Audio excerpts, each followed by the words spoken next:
In this video, we'll give you a quick demonstration of how to wire your PTZ to your DVR. For this installation, you are going to need a DVR with RS-485 connections. You're going to need a Siamese coax cable, that's power and video. You're going to need the appropriate power adapter for the PTZ. You're going to need a category 5, also known as CAT5 or CAT6 cable, and of course your PTZ. The first step in setting up your PTZ is going to be taking your CAT5 or CAT6 wire and separating your total of 4 twisted pairs. What you're going to do is strip the ends of all of these cables, and you're going to designate 2 twisted pairs for one side of the AC power and 2 twisted pairs for the other side.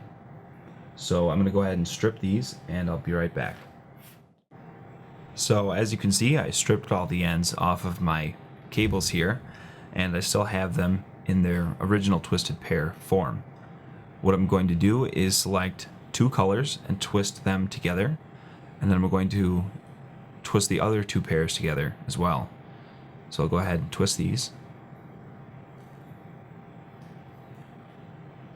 and we'll go ahead and twist these as well.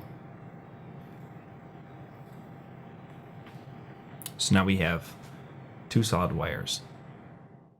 You of course need to remember which colors you put on one side and the other colors for the other side.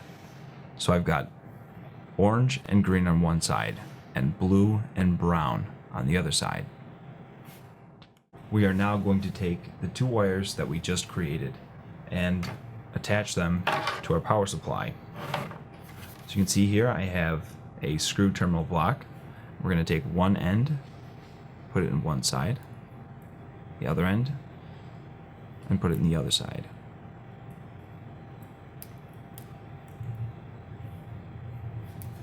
After you put them in, using a small flat blade screwdriver, go ahead and tighten them up.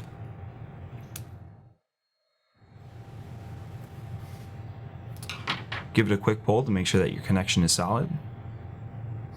Looks like we're good, and we'll move on to the next step.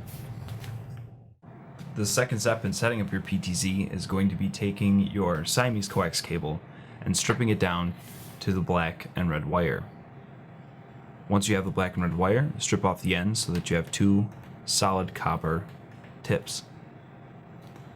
Once you have that, go ahead and on the back of your DVR, you'll see that you'll have an RS-485 connection labeled A and B. By default, A is positive and B is negative. So to make this easier, we'll use the red as positive and the black as negative. To put these wires into the DVR, you're going to need a small flat blade screwdriver. To put these in, simply press on the orange piece of plastic. Once you have it pressed back, take your wire, put it into the port, and then simply let it go. We'll do the same thing for B.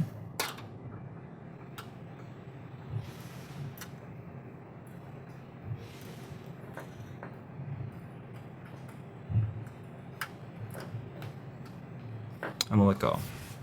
Once you place your wires into the RS-485 jack, give them a quick tug to make sure that you do have a solid connection. The third step is to simply take your video connection on your cable and plug it in to a video in port on the DVR.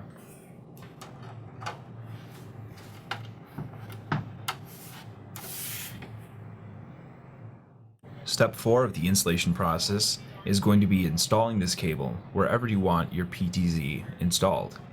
Every step after this one is going on the pretense that you have in fact installed your cable and you have these 3 wires at the location of where you want your PTZ. In step 5, we're going to strip our power cable here, and just as we did before, we're going to take 2 of these twisted pairs and combine them, and then take the other 2 and combine them as well. I'm going to go ahead and strip these wires, and I'll be right back. Okay, so I stripped my wires, and just as we did before, we're going to take the orange and the green wire and we're going to twist those together into one solid wire, and then we'll do the same for the blue and the brown. There you go, now you have two wires. In step 6, we're going to go ahead and complete all three of these connections coming from the DVR and going to the PTZ. We'll start with the data, and if you remember from earlier, we assigned red to be positive and black to be negative. You'll see here on the PTZ cable, we have a couple tags labeling one of the sets of wires. Yellow RS45 is negative, and green RS45 is positive. So we'll go ahead and take the green cable and we'll twist it in with the red cable. We'll do the same for the yellow and the black.